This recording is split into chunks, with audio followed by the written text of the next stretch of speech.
नमस्कार दोस्तों इस भारत देश की आजादी के बाद किसी भी सरकार ने इंफ्रास्ट्रक्चर के ऊपर जितना भी खर्च किया होगा उसमें कम से कम 4 गुना और अधिक से अधिक 40 गुना ज्यादा पैसा बीते 10 वर्षों के भीतर भारत के इंफ्रास्ट्रक्चर के ऊपर मौजूदा सरकार ने खर्च कर दिया।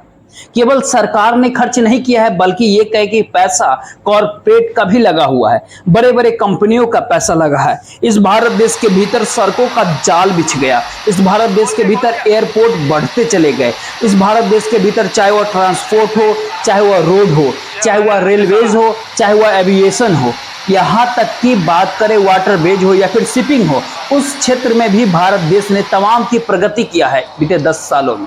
क्योंकि पैसा जितनी बड़ी संख्या में लगा उस पैसे की रकम पन्नों पे दर्ज है।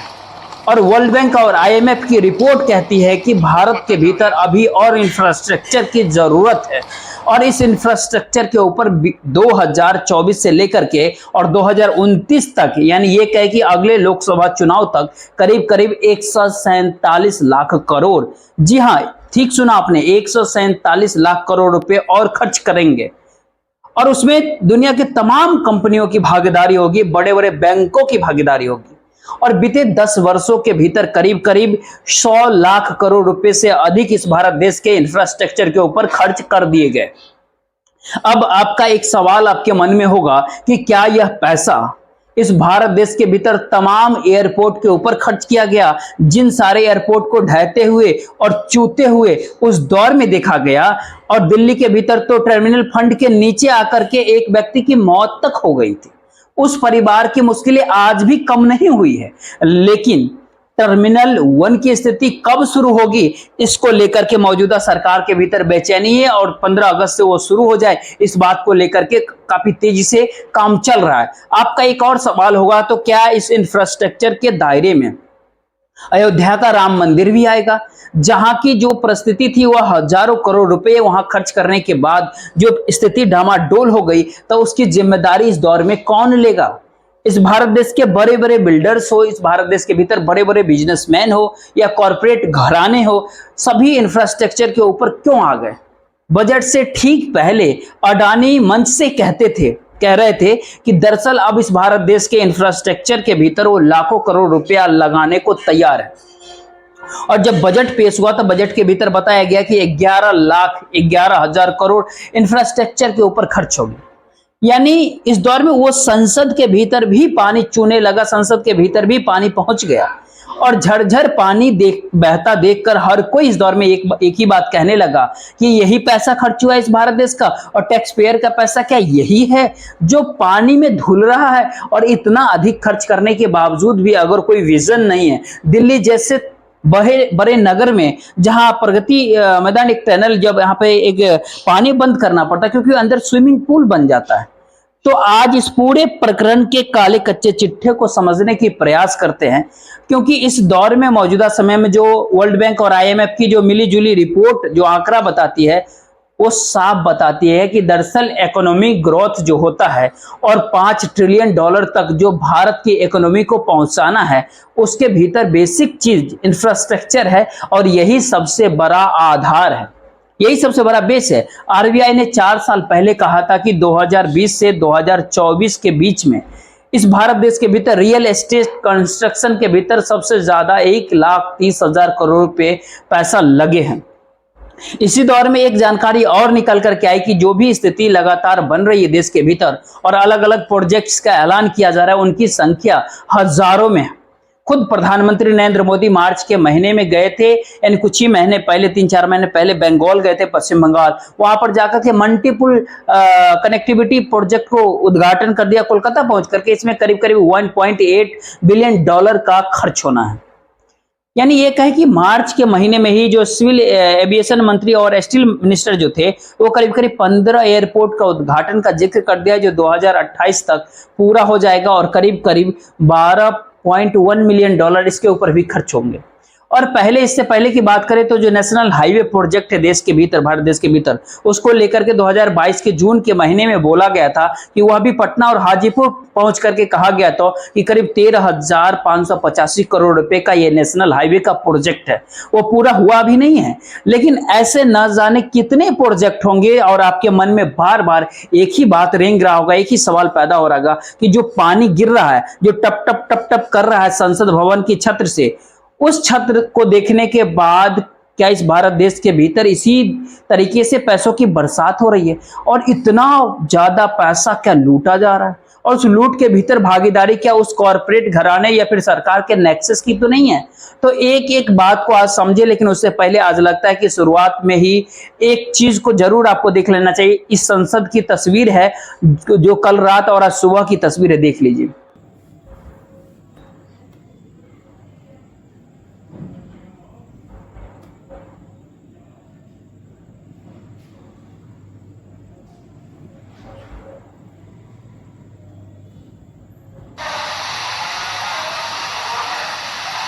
खोल दिया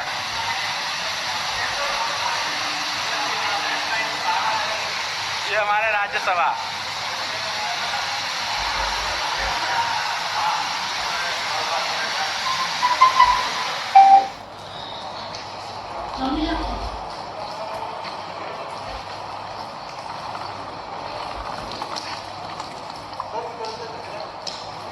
तुम लोग मत आ जाओ यार इसमें।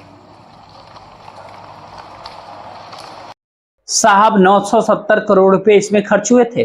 जिस इमारत को आप देख रहे थे, ये नया संसद भवन है देश का, इसके सामने की सड़क संसद भवन के जमीन से ऊपर है, तो फिर पानी अंदर चला गया जो आप देख रहे थे वीडियो में, और जिस जगह पानी झरझर बह रहा था वो राज्यसभा का छत होता है। लेकिन बहरहाल इससे आगे निकल करके देखते हैं कि इस भारत देश के भीतर इंफ्रास्ट्रक्चर और पैसे का सच क्या है, जिस पर इतनी लूट मची है, इतनी बातें हो रही है। क्योंकि इस दौर में जो करीब 50 साल तक, 5 दशकों तक जो राज्य को पिछले वर्ष मोदी सरकार ने कहा कि आप इंफ्रास्ट्रक्चर के नाम पर इंटरेस्ट फ्री लोन आरबीआई से ले सकते हैं, और वो आंकड़ा करीब करीब 1.5 लाख करोड़ का था। यानी राज्य अगर चाहे तो इंफ्रास्ट्रक्चर को डेवलप करना, जो केंद्र के अलग अलग योजनाएं होंगी कॉरपोरेट के जरिए आएगी, और जो भी पब्लिक के साथ जो सहमति के साथ इंफ्रास्ट्रक्चर डेवलप किया जाता है, उसमें भी रकम लगाने के लिए स्टेट गवर्नमेंट करीब 1.5 लाख करोड़ रुपए तो ले ही सकते हैं आरबीआई से, और इंटरेस्ट फ्री रहेगा, स्टेट को कोई इंटरेस्ट देने की जरूरत होगी नहीं। लेकिन बात इतना ही भर नहीं है, इस भारत देश के भीतर नेशनल इंफ्रास्ट्रक्चर पाइपलाइन तैयार किया गया 108 लाख करोड़ का होता है। ये अलग अलग स्टेज पर अभी भी इस पे काम जारी है। नवंबर 2022 के दौरान आप ध्यान दीजिएगा कि national investment and infrastructure just fund बनाया गया था NIIF के जरिए, और इसके भीतर, इस भारत देश के भीतर एक प्लेटफॉर्म क्रिएट किया गया था जिसका नाम उस टाइम दिया गया था कोलैबोरेशन इन्वेस्टमेंट फंड प्लेटफॉर्म, और अलग अलग क्षेत्रों के भीतर ये काम करने लगा। भारत सरकार ने टैक्स पेयर का पैसा वहां पे कुछ लगाया, दुनिया भर की तमाम सारी कंपनियों ने पैसा कुछ लगाया, मल्टीनेशनल डेवलपमेंट बैंक ने पैसा लगाया, और वहां के जो कॉर्पोरेट मित्र हैं भारत के, उन्होंने भी उसमें पैसा लगाया। कॉर्पोरेट मित्रों की साख और उनका स्टेक ज्यादा लगा हुआ था, तो फायदा उनको इस रूप में मिला कि जो पैसा लग रहा था और इस भारत देश के भीतर में बेसिक इंफ्रास्ट्रक्चर के ऊपर जो खर्च होना था और जो खर्च बताया जा रहा था, उसके बीच का इतना बड़ा हिस्सा वो फ्री ऑफ कॉस्ट कहीं कॉर्पोरेट मित्रों को मिल तो नहीं रहा था। ये सारे सवाल एक तो अंतर्राष्ट्रीय मंच तक उठ गया एक बार कि भारत के भीतर जितना पैसा इंफ्रास्ट्रक्चर के ऊपर खर्च किया जा रहा है और खर्च हो रहा है, उसका फायदा देश के आम लोगों को मिल रहा है या उसके जरिए भी वसूली लोगों से ही की जा रही है। ये सारे सवाल उठा, और जो फास्टैग आपके गाड़ी पे रहता है टोल प्लाजा के ऊपर, वो वहां से निकल करके आया कि सबको मजबूरी बस वहां से जोड़ दिया जाए, उसके अलावा कोई रास्ता वहां से बचता नहीं है। बात इतना ही भर नहीं, इस भारत देश के भीतर में जो इस बार का जो बजट है उसमें FDI का रास्ता, कंस्ट्रक्शन डेवलपमेंट प्रोजेक्ट और कंस्ट्रक्शन इंफ्रास्ट्रक्चर प्रोजेक्ट को लेकर के खोल दिया। दोनों के ऊपर करीब $60 बिलियन से ज्यादा सरकार खर्चा कर रही है, ये खुले तौर पर उसने बता दिया। इस प्रक्रिया के भीतर जो नेशनल इंफ्रास्ट्रक्चर पाइपलाइन जो थी, इसका जो प्रोजेक्ट था, उसमें करीब 34 सेक्टर इसमें चुने गए, करीब 9,142 प्रोजेक्ट करोड़ का ऐलान लगभग अभी तक हो चुका है। पिछले साल तक 6,835 प्रोजेक्ट के ऊपर काम चल रहा था, जिसमें से 2,476 प्रोजेक्ट डेवलपमेंट फेज में ही थे, यानी विकास। इसमें करीब 1.9 ट्रिलियन डॉलर का बजट तैयार किया गया, जो अलग अलग माध्यमों से पैसा लगा हुआ था। और इस भारत देश के भीतर में जो सड़क और ब्रिज तैयार होते हैं, उससे जुड़े हुए करीब करीब 3,206 करोड़ 3,906 प्रोजेक्ट के आसपास थे। जब इस पूरे पे प्रोजेक्ट शुरू हुए, उसकी जो शुरुआती रकम थी वो करीब करीब 27 लाख करोड़ की एक थी। उस 27 लाख करोड़ में जब प्रोजेक्ट्स देरी होने लगे, तो वो करीब करीब वहां से बढ़ते बढ़ते और होते होते ऐसा पता चलता कि वो 27 लाख करोड़ 33 लाख करोड़ को पार गए, यानी 27 से 33 यानी 6 लाख करोड़ की रकम ज्यादा हो गया। जिन्होंने पैसा लगाया, जो बाहर के कंपनी थे, जो हिंदुस्तान के कॉर्पोरेट थी, और टैक्स पेयर का जो पैसा लगा था, अब उसमें पैसा कौन दे? तो फिर कुछ नए प्रोजेक्ट का ऐलान करके उन प्रोजेक्ट जो पुराने प्रोजेक्ट जो देर से चल रहे थे, उनके साथ कनेक्ट कर दिया गया। इसीलिए 6,835 प्रोजेक्ट 9,142 प्रोजेक्ट के भीतर नजर आने लगे। इस भारत देश के भीतर में हर क्षेत्र के भीतर पैसा, लॉजिस्टिक मार्केट हो 2024 यानी आज के दौर में करीब करीब ये 317 मिलियन डॉलर का है। अगले चुनाव के समय सरकार खुद कहती है कि 484 मिलियन डॉलर का हो जाएगा।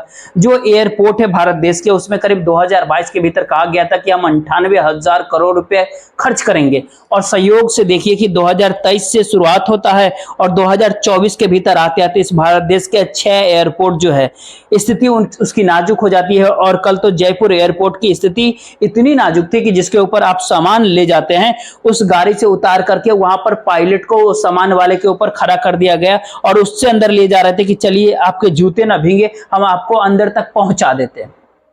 ये इंफ्रास्ट्रक्चर के 98,000 करोड़ रुपया खर्च, जिसमें मॉडिफिकेशन होना था, जो टर्मिनल्स थे, नए टर्मिनल्स भी बनने थे और रनवे की मजबूती भी आनी थी। ऐसे में रनवे के ऊपर भी पानी आने की स्थिति में बंबई की भी हालत कम से कम सामने निकल करके इसी दौर में आ गई है।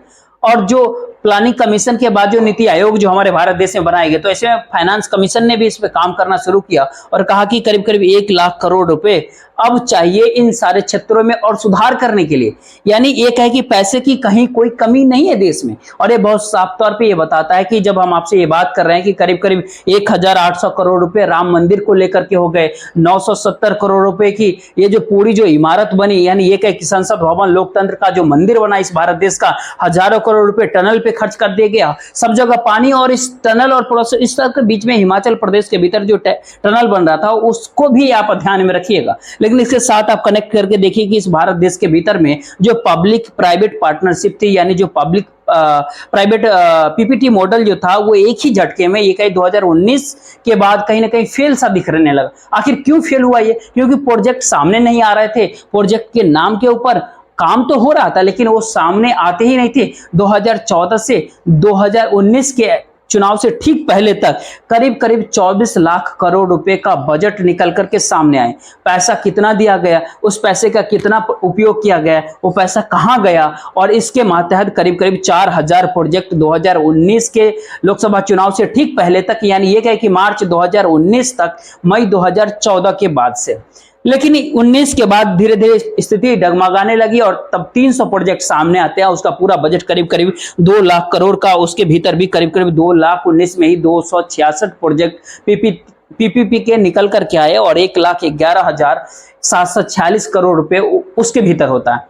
अब ऐसे में आप सोचेंगे कि इतना सारा पैसा का बात हम क्यों कर रहे हैं आपके साथ, और इस भारत देश की माली स्थिति में जब इतना ज्यादा पैसा इस माली स्थिति में भी, तो हर क्षेत्र में काम जबरदस्त तरीके से क्यों नहीं हो रहा है इस दौर में? बिल्कुल, आप बिल्कुल सही सच सोचते हैं, लेकिन उससे पहले हम आपको उस दिशा में आगे बताते हैं जो आपके मन में सवाल जो उभर रहे होंगे। उससे पहले एक बात और आप जान लीजिए कि इस भारत देश के भीतर जो पानी बरस रहा है, जो बारिश हो रही है, सरकार ने कहा कि जो प्रधानमंत्री ग्राम सड़क योजना है उसको जो बढ़ाया जाता है या बनाया जाता है, वो सभी मौसम के भीतर और ऑल वेदर कनेक्टिविटी होगी। जहां जहां 25,000 लोग रहते हैं वहां पे ऐसी सड़कें तैयार होगी। और इसके भीतर करीब करीब राज्यों को 1.5 लाख करोड़ का कहा गया पैसा आप लीजिए, जो आपको इंटरेस्ट फ्री आरबीआई से मिल जाएगा, बाकी पैसा हम निकालेंगे। इसी के दायरे में 11 लाख करोड़ रुपए जो इस बजट के भीतर शामिल है उसका भी एक हिस्सा है। इसके दायरे में बिहार आता है, असम आता है, हिमाचल प्रदेश आता है, उत्तराखंड आता है, सिक्किम आता है। आप ये मत पूछ लीजिएगा कि वहां पर कितनी सड़कें डूब गई और क्या इंफ्रास्ट्रक्चर बचा है या फिर उस राज्य में नहीं बचा है, क्योंकि काम तो जबरदस्त तरीके से किया जा रहा है लेकिन आपको प्रोजेक्ट्स नजर नहीं आ रहे हैं। और इस पूरे प्रक्रिया के भीतर मौजूदा सरकार ने पिछले साल न्यू इंफ्रास्ट्रक्चर फाइनेंस सेक्रेटरी एक बनाया और उसके जरिए प्राइवेट इंफ्रास्ट्रक्चर इन्वेस्टमेंट कैसे बढ़े इस दिशा में काम करना देश में शुरू किया। और उसी के बाद ये रिपोर्ट तैयार किए गए कि 2024 से 2030 तक करीब करीब 143 लाख करोड़ रुपए जो है इंफ्रास्ट्रक्चर के ऊपर खर्च होंगे। पुरानी जो आंकड़ा था, पुरानी फाइल जो था उसमें 2017 से 2023 तक के आंकड़े जो जिसमें 67 लाख करोड़ रुपए खर्च हो गए। कहां पे खर्च हुए, कितना खर्च हुआ, इस बात को कोई नहीं जानता, लेकिन फिर भी उस आंकड़ा को अब आप देखेंगे तो कोर इंफ्रास्ट्रक्चर के अंदर 50 लाख करोड़ रुपए खर्च कर दिए गए। एनर्जी के फील्ड में करीब करीब 15 लाख रुपए खर्च कर दिए गए। ट्रांसपोर्ट के अंदर 2 लाख करोड़ रुपए खर्च कर दिए गए। ट्रांसपोर्ट के भीतर सब में लाख करोड़ आप जोड़ते रहिएगा, इसको बढ़ा दिया गया ये। और कोर इंफ्रास्ट्रक्चर के भीतर अब 100 लाख करोड़ का आंकड़ा अब बताया गया है। एनर्जी के क्षेत्र में 40 लाख करोड़ रुपए 2024 से 2029 तक चला जाएगा। अब आगे इस दौर में ये भी है कि ग्रीन इंफ्रास्ट्रक्चर आ गया इस दौर में, जिसने इस भारत देश के कॉर्पोरेट मित्रों का बहुत बड़ा योगदान है इसके भीतर। उन्होंने अपने तौर पर इसमें काम करना शुरू कर दिया और ग्रीन इंफ्रास्ट्रक्चर को लेकर के, और उसके भीतर एनर्जी और ट्रांसपोर्ट को कनेक्ट किया गया। लेकिन बहुत महत्वपूर्ण बात यह भी है कि इसमें करीब करीब 77% पैसा जो है वो कर्ज में लिया जाता है, बैंकों से उठाया जाता है, और इक्विटी जो है वो 23% की है। आप ऐसे में आप सोचेंगे कि 77% पैसा, अब आप सोचिए एनर्जी के फील्ड में करीब 6,60,000 करोड़ रुपए में से 77% पैसा जो है वो कर्ज पे ले लिया गया। कंपनियों ने बाकी इक्विटी ले लिया, इसके आधार पर चीजें चलने लगी है। और जो अलग अलग क्षेत्रों के भीतर जो काम हो रहा था उससे हट करके उसके भीतर सड़क पर 19 लाख करोड़ रुपए, रेलवे के ऊपर 12 लाख करोड़ रुपए, अर्बन इंफ्रास्ट्रक्चर के ऊपर करीब 8 लाख करोड़ रुपए, बाकी इंफ्रास्ट्रक्चर के ऊपर 12 लाख करोड़ रुपया। ये है 51 लाख करोड़ का पूरा आंकड़ा जो सरकार अपने तौर पे देश को बताती है, देश की आम जनता को। लेकिन यहाँ पर एक बात और खास तौर पर, जो कि रेलवे का बजट है वो कुछ कुछ बढ़ते गया। इस बार करीब करीब 2,54,000 करोड़ का हो गया। इसी दौर में आप रेलवे भी आपके सामने ध्वस्त नजर आ रही होगी, सड़कें भी स्थिति, एयरपोर्ट की स्थिति, उसके बाद रेलवे, यानी सबकी स्थिति अगर देखें तो रेलवे के एक्सीडेंट और तमाम सारे मुद्दे अब धीरे धीरे सड़क से निकल करके संसद तक पहुंच गए।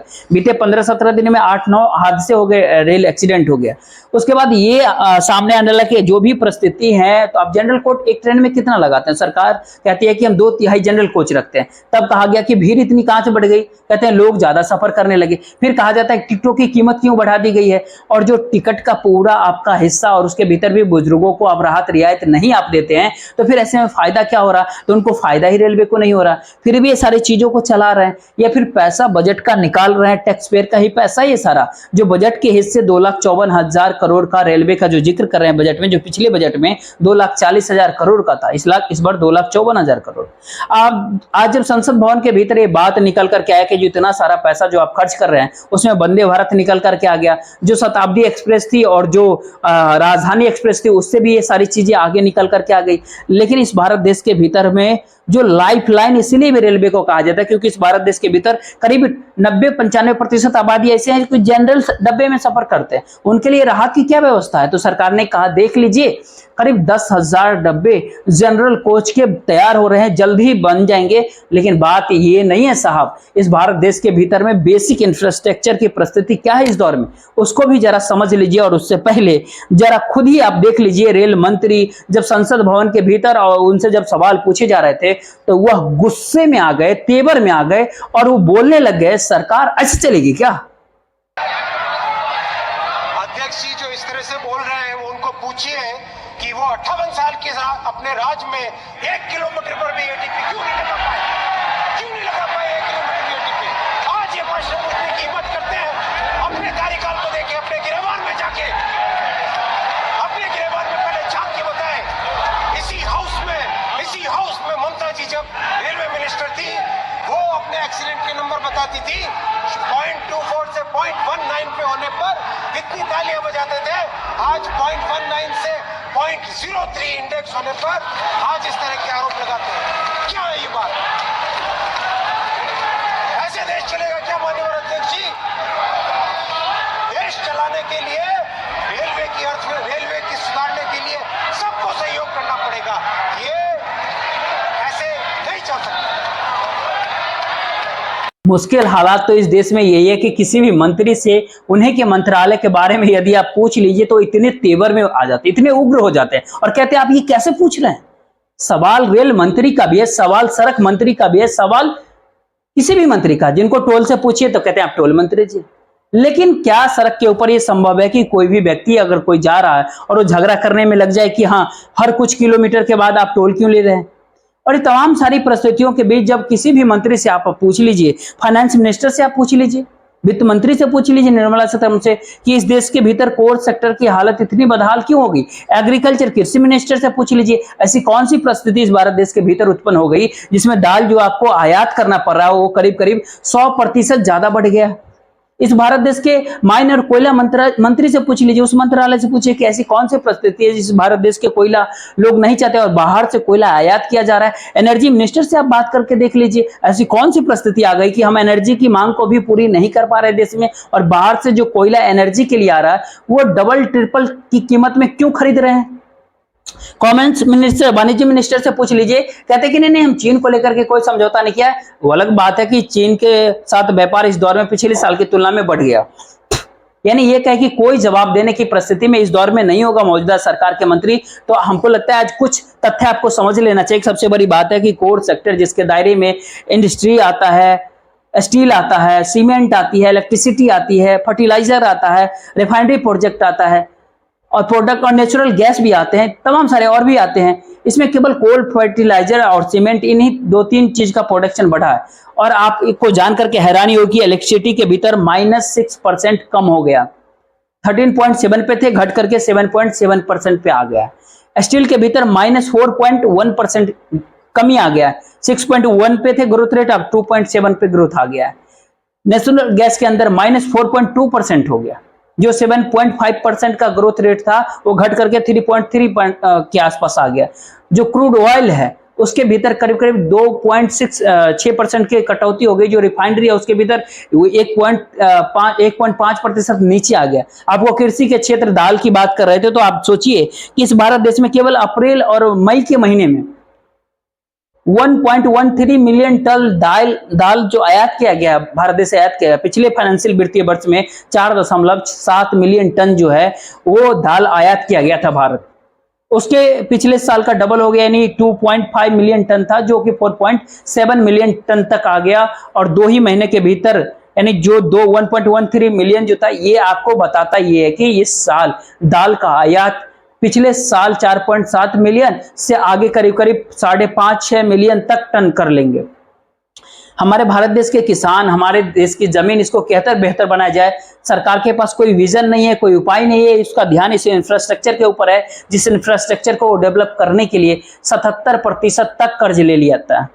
और ऐसे में सच ये है कि बीते करीब 1 साल के भीतर, केवल 1 साल के अंदर यानी 30 जून 2023 से लेकर के और 30 जून आज 2024 तक, कल तक की अगर बात करें तो इंडस्ट्री के क्षेत्र में जो 2,65,000 करोड़ रुपए करीब लोन और ले लिए गए।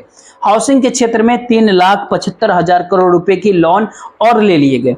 जो नॉन बैंकिंग फाइनेंशियल इंस्टीट्यूशन है उसने करीब करीब 1.25 लाख करोड़ रुपया लोन 1 साल के एक पूरा हिस्सा है। इसका सबका लोन अगर देखना शुरू कीजिएगा तो ये और ज्यादा है।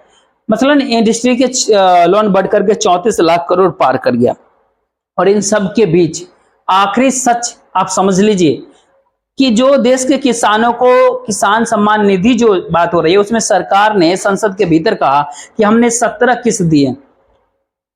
इन 17 किस्त में संसद के भीतर जो दर्ज जो सवाल जवाब होता है उसके भीतर उसके जवाब में कहा गया कि हम 17 किस्त 11 करोड़ किसानों के भीतर बांटे और कुल इसकी रकम 3,24,000 करोड़ की होती है। अगर ये 3,24,000 करोड़ को अगर आप 17 किस्त को में बांट दे और उसको अगर आप 11 करोड़ किसानों में बांट दे तो हर के हिस्से में केवल 1732 रुपये आते हैं, जो कि 17 किस्त का हिस्सा होता है। तो इंफ्रास्ट्रक्चर का पैसा, उसकी पूरी पूंजी, उससे खड़ी होती हुई इमारतें देश में, और इन इमारतों के में से जो है पानी का चूना टपकना या ढह करके पानी का पूरा फ्लो रूम के अंदर पहुंच जाना, बाजार के बाजार हिमाचल के भीतर ढहते चले जा रहे हैं। आखिर क्यों? पैसा कम खर्च किया गया क्या? नींव मजबूत नहीं थी क्या? सच क्या है इस दौर में? असल खेल यह है कि भारत में अर्थव्यवस्था की नींव उस राजनीति के ऊपर आकर खड़ी है जिस राजनीति को समझ आ गया है कि पैसे से पैसा बनाने की सोच अगर आपने डेवलप कर लिया तो फिर उससे बड़ा डेवलपमेंट इस देश में कुछ भी नहीं हो सकता है। और इस भारत देश का यही बेसिक इंफ्रास्ट्रक्चर है। देखते रहिए और बाकी ज्यादा से ज्यादा लोगों तक इस वीडियो को शेयर कीजिए, वीडियो को लाइक कीजिए, वीडियो को चैनल को सब्सक्राइब जरूर कीजिएगा। बाकी मिलते हैं आपको एक नए वीडियो के साथ।